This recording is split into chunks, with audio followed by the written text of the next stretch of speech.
চৌধুরী, বিচারপতি H M Shamsuddin Chowdhury, আপনাকে স্বাগত আমাদের অনুষ্ঠানে।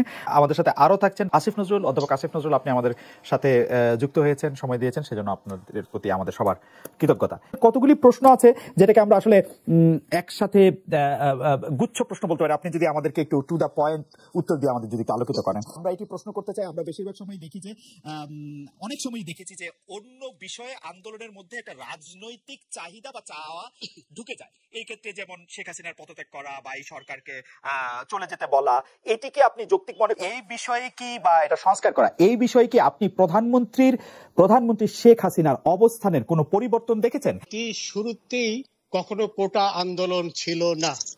এটি শুরুই হয়েছিল এই সরকারের পতন ঘটানোর এক মহাপরিকল্পনার অংশ হিসেবে। কারণ এই তথাকথিত কোটা আন্দোলনকারীরা যা চাচ্ছিল এবং চাচ্ছে, সেটি তো সরকারেরও চাওয়া ছিল সবসময়। শোনেন, সরকারের অবস্থান তো সবসময় এক। তারা চেয়েছিল যে কোটা যেন বিলুপ্ত করা হয়, এবং সেই বিলুপ্তি করার উদ্দেশ্য নিয়েই সরকার কিন্তু হাইকোর্টের নির্দেশনা, হাইকোর্টের রায়কে আপিল বিভাগে আপিল করেছিল একটি প্রার্থনা করি যে কোটা যেন বিলুপ্ত করা হয়। সেটি তো সেই ছাত্ররা যারা কোটা আন্দোলনের কথা বলছে তাদের ইচ্ছা ছিল। তো সেই পরিস্থিতিতে তাদের আন্দোলন করার তো কোনো প্রশ্নই ছিল না। তারা একটি অসৎ উদ্দেশ্য নিয়ে মাঠে হাজির হয়েছিল। জাসির চৌধুরী, আপনি বলতে চাইছেন, জাসির চৌধুরী, আপনি বলতে চাইছেন যে সরকার কোটা বাতিলই চাইছিল, মানে শেখ হাসিনাও কোটা বাতিল চাইছিলেন 10 জুলাই 2024-এ। তার আগে থেকে, শুরুর থেকেই তো কোটা বাতিল দিয়েছিল। বলেছিলেন কোটা মুক্তিযোদ্ধাদের নাতিদের জন্য থাকবে নাকি রাজাকারের নাতিদের জন্য থাকবে, এটা কি মনে করায় দেয় যে উনিও চেয়েছিলেন কোটা প্রথা বাতিল? শোনেন, আমরা তো উনি কি বলেছেন সেটা পাশে রাখেন, কিন্তু ঘটনা হলো এই যে সরকার তো আপিল করেছিল হাইকোর্টের রায়ের বিরুদ্ধে। হাইকোর্ট বলেছিল কোটা থাকবে, এবং সেই রায়কে চ্যালেঞ্জ করে সরকারই তো আপিল করলো আপিল বিভাগে, এবং ছাত্রদেরকে বলেছিল যে এইটি আপিল বিভাগের একান্ত সিদ্ধান্ত, এখানে সরকারের কিছুই করার নেই। খালেদ, তুমি বলেই বলছি তোমাকে, সবসময় তুমি বলি, তুমি তো খুব ভালো করেই জানো দেশ তো সংবিধান দ্বারা পরিচালিত হয়। সেই অবস্থায় যখন আপিল বিভাগে মামলাটি বিবেচনাধীন, তখন তো শুধু বিচারকই না, সর্বোচ্চ আদালতের একজন জুরিস্ট বটে, কিন্তু আপনি কি সত্যি এটি বলছেন যে সরকার এটি চেয়েছিল? সরকার আপিল করেছে, সরকার না চাইলে সরকার অ্যাটর্নি জেনারেলকে এই ব্রিফই দেয় নাই যে কোটা বাতিলের পক্ষে গিয়ে কথা বলো। এই ব্রিফ দিয়েছে আন্দোলন শেষ হওয়ার পরে 18 আগস্টের পরে। প্লিজ তুমি পিটিশনটা দেখো। পিটিশনের অ্যাটর্নি জেনারেল, সর্বোচ্চ আইন কর্মকর্তা গেছিল, সেখানে কোনো ডেপুটি অ্যাটর্নি জেনারেল বা অতিরিক্ত অ্যাটর্নি জেনারেল যায়নি। সেখানে আপিল করেছিল সেই হাইকোর্টের রায়, অর্থাৎ কোটা বাদ করার প্রার্থনা নিয়ে আপিল করেছিল। তো এই ঘটনার পর তো এই ব্যাপারে আর দ্বিমত পোষণের কোনো অবকাশই থাকে না। সরকার চেয়েছিল এই কোটা বাদ করতে, কিন্তু এই সাধারণ ছাত্ররা তো এটা বুঝতে পারেনি। সাধারণ ছাত্রদের বোঝানো উচিত ছিল যে এটি সরকারের হাতে নয়, এটি আপিল বিভাগের হাতে। কারণ সাধারণ ছাত্রকে অনেক জ্ঞানী গুণী লোকও কিন্তু জানে না যে সরকার আর সুপ্রিম কোর্ট সম্পূর্ণ আলাদা দুটি সত্তা। সুপ্রিম কোর্ট সরকারের অংশ নয়, এবং সুপ্রিম কোর্টের বিচারপতিরাও সরকারের কর্মকর্তা নয়। এই জিনিসগুলো বোঝানো হয়নি। এখন এটি তো একটা প্রক্রিয়ার ব্যাপার। হাইকোর্টের রায় পেল, সেটি জমা দিল, সেখানে তারা লিভ টু অ্যাপিল অ্যাপ্লিকেশন করছিল, এটি একটি প্রক্রিয়ার ব্যাপার। কিন্তু তারা তো আর আপিল বিভাগের রায় তো আর খণ্ডন করেনি বা করতে পারে না। খণ্ডন করলে তো তারা আদালত অবমাননার দায়ে অভিযুক্ত হতো। যে রায় দেওয়ার আগে রায়টি হয়েছে 21 জুলাই, প্রধানমন্ত্রী 17 জুলাই জাতির উদ্দেশ্যে ভাষণে কি করে বললেন যে তোমাদের রায় পছন্দ হবে তোমাদের? How could she no? না, আশা করি পছন্দ হবে, এই কথা বলেছে। এখানে কথা হলো, হ্যাঁ বলেছে যে তোমার রায় পছন্দ। প্রধানমন্ত্রী তো আর হাইকোর্ট সুপ্রিম কোর্ট পরিচালনা করে না, তাই না? কথা হলো মোটেও প্রধানমন্ত্রী ওই ধরনের কোনো কথাই বলেনি। এইভাবে টুইস্ট করাটা তো ঠিক না। জাসির চৌধুরী, আমরা আবার একটু আসবো আপনার কাছে। একটা বিষয় আপনার কাছে একটু জানতে চাইবো যে এই আন্দোলনটা সম্পর্কে এবং আন্দোলনের মধ্যে যারা সম্পৃক্ত হয়েছেন, যারা সমর্থন করেছেন, যারা রাজপথে নেমেছেন বা যারা দূর থেকে এটি দেখেছেন, তাদের অনেকের মধ্যে অনেক ধরনের ধারণা আছে। কেউ বলছেন যে ছাত্রদের এই কোটার আন্দোলনটাকে আসলে একটা রাজনৈতিক আন্দোলনের রূপ দেওয়াটা বা এটাকে করা, এটা আসলে ঠিক হয় নাই। কেউ কেউ বলেছেন যে তারা নিজেরা আসলে আন্দোলনে ইনভলভ হন নাই, কিন্তু কোমলমতি শিশুদেরকে একদম সামনে ঠেলে দিয়েছেন। তারা হয়তো আশা করেছেন যে তারা মারা যাবে, আমরা এসে ক্রিমটা খাবো। কেউ কেউ নিরাপদে থেকে অনেক জ্বালাময়ী কথা বলেছেন। তাতে আসলে এই ব্যাপারগুলিকে আপনি আসলে কিভাবে দেখেন? অনেকে সাংবাদিক এবং শিক্ষকদের ভূমিকা আসলে কি হওয়া উচিত সেটি নিয়েও প্রশ্ন তুলেছেন। স্যার, আপনি নিজেও দেখেছেন, আপনি যদি একটু আপনার মতটা একটু বলতেন। তারা যদি এটা চিরস্থায়ীভাবে চাইতেন তাহলে সেখানে তো মুক্তিযোদ্ধার কথাই বলতেন। আর আপনি সাধারণ যুক্তিতে চিন্তা করেন, আজকে আপনার এই যে জিয়াউর রহমানের পরিবার কি অনগ্রসর, তাজউদ্দিন সাহেবের পরিবার কি অনগ্রসর? ঢালাওভাবে ওনারা অনগ্রসর হয় কিভাবে? ঠিক না?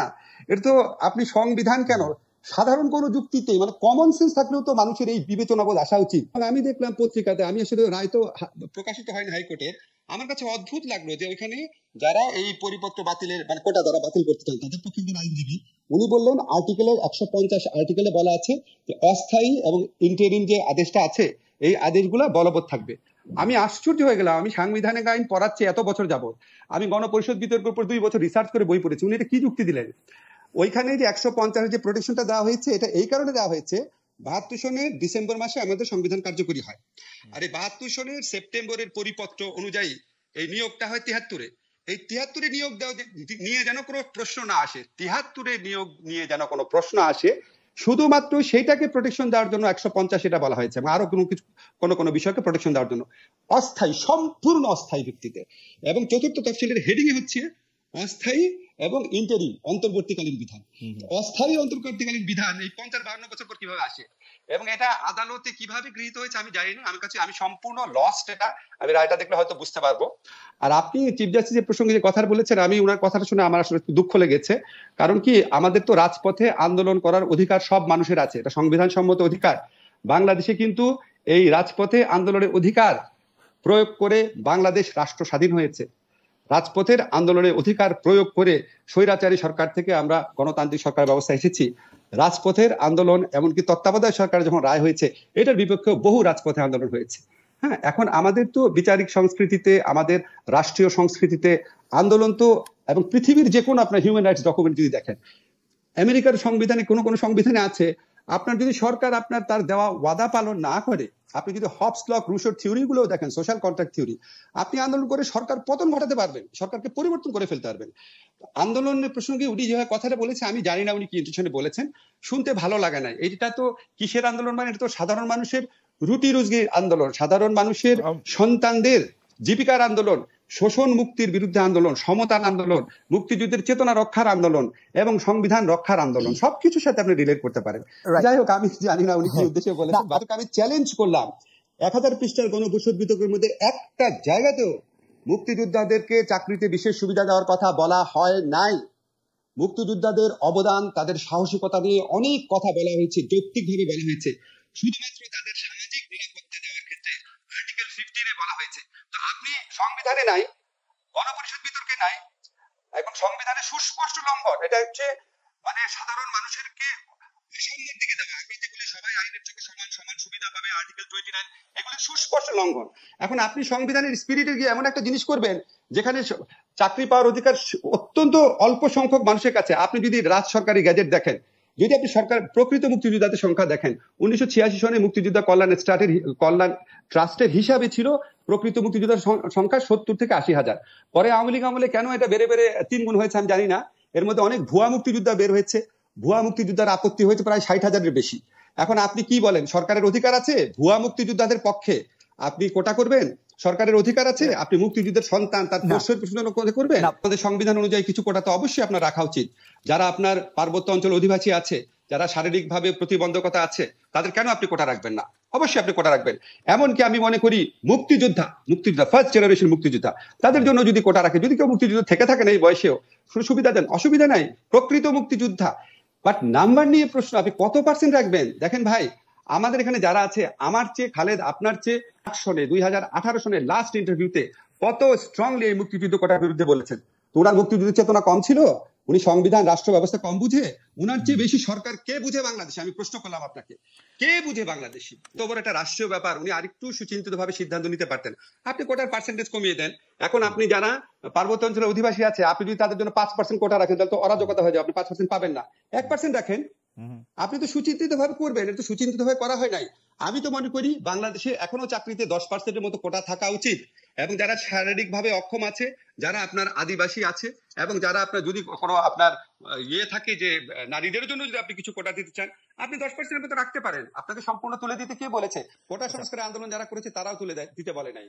সে সরকার কোটা রাখছে না, এটা আমি মনে করি আমার নিজস্ব বিবেচনা, একদম অনেস্টলি আমি মনে করি এটা পিওরলি একটা পলিটিক্যাল কোয়েশ্চেন। তো এই পলিটিক্যাল কোয়েশ্চেনে আমি যদি জাজ হতাম তাহলে আমি এটাকে মেইনটেনেবল ধরতাম না। এখন আপনার ধরেন জাজ যারা হয়েছেন ওরা তো সমাজের বাইরের মানুষ না। আমার কমপক্ষে 10 থেকে 12 জন স্টুডেন্ট আছে সরাসরি যারা হাইকোর্টে জাজ আছেন। এখন আমি তো তাদের প্রত্যেকের কি একই মানসিকতা? এখন উনি কোন বিচারিক বিবেচনা নিয়েছেন আমি জানি না, তবে ডক্ট্রিন অফ পলিটিক্যাল থিওরি অনুযায়ী এটা নেওয়ার কথা না। আরেকটা কথা হচ্ছে, ধরেন আপনার এক প্রসঙ্গটা তুলেছিলেন আগে, একটু বলছি যে এই ধরনের কথা আমি সামাজিক যোগাযোগ মাধ্যমে দেখেছি যে বিচার বিভাগের কাঁধে বন্দুক রেখে সরকার আবার কোটা ব্যবস্থা পুনর্বহাল করতে চাচ্ছেন নাকি। হ্যাঁ, আমি কিন্তু এই বক্তব্যের পক্ষে বিপক্ষে কিছু বলছি না, তবে আপনাকে একটা জিনিস আমি স্মরণ করিয়ে দিতে চাই, আমাদের সবারই স্মরণ থাকা উচিত, এই ধরনের সন্দেহ যে মানুষ করে এটা করার স্কোপ কিন্তু সরকার করে দিয়েছে। আপনার মনে আছে যখন সাবেক প্রধান বিচারপতি এস.কে. সিনহা সাহেব রায়ের বিরুদ্ধে সরকার কি পদক্ষেপ নিয়েছিল? আপনার মনে আছে বিচারিক আদালতের জাজ আপিল বিভাগ হাইকোর্টের রায়কে বাতিল করেছেন এটি বলে যে এটি একটি পলিসি ডিসিশনের ব্যাপার এবং পলিসি ম্যাটার, সেই ক্ষেত্রে হাইকোর্ট হঠাৎ করে এই রায় মানে দিতে পারে না, যেটার মধ্যে হচ্ছে যে অর্থাৎ এটি প্রায় বলা হয়েছে অ্যাটর্নি জেনারেলকে করে যে জাজমেন্ট ইটসেলফ কন্ট্রাডিক্টরি, কারণ এইটা তো পলিসি ম্যাটার, এখানে আসলে হাইকোর্টের এটি বলার নাই যে এটি বাতিল করতে হবে, সেটা বলে অ্যাপিলেট ডিভিশন এটি বাতিল করেছেন। কিন্তু ইন্টারেস্টিং ব্যাপার আপনি দেখেন, এই কথা বলে যখন অ্যাপিলেট ডিভিশন হাইকোর্টের রায়টি বাতিল করলেন, সেই অ্যাপিলেট ডিভিশন আবার ঠিক করে দিলেন যে এটি 93%, 5%, 1%, 1%, এটিকে অ্যাপিলেট ডিভিশন পারে। অ্যাপিলেট ডিভিশন এটি করলেন, আমি পুরো প্রশ্নটা করি স্যার, অ্যাপিলেট ডিভিশন এটি করলেন 104 আর্টিকেল নিয়ে। কিন্তু আমার কথা হচ্ছে অ্যাপিলেট ডিভিশন যেটি পারেন না, এটি অ্যাপিলেট ডিভিশন নিজেই বুঝতে পেরেছেন, কারণ তখন আবার বলেছেন সরকার যা চায় তা আবার করতে পারবে। তার মানে যে এইখানে পুরোটাই শোনো, তোমার তো জি আমি প্রশ্ন পেয়েছি, আমি জবাব দিই। জি জাসির চৌধুরী বলেন। তোমার তো 104 এর যে ক্ষমতা, সংবিধানের 104 অনুচ্ছেদে যে ক্ষমতা সুপ্রিম কোর্টে দিয়েছে, সেটি তোমার অজানা থাকার কমপ্লিট জাস্টিসে সুপ্রিম কোর্ট এটি একান্তই অ্যাপিলেট ডিভিশনের ক্ষমতা। অ্যাপিলেট ডিভিশনের আইনের বাইরে যেও অনেক কিছু নির্দেশনা প্রদান করতে পারে, এবং আমাদের সংবিধানের 112 অনুচ্ছেদ অনুযায়ী আমাদের দেশের সকল কর্তৃপক্ষ সবাই সেই সুপ্রিম অ্যাপিলেট ডিভিশন কেন সুপ্রিম কোর্টের আদেশ নির্দেশ মানতে বাধ্য বটে। সুতরাং এই 104 অনুচ্ছেদই তো ইনভোক করেছে অ্যাপিলেট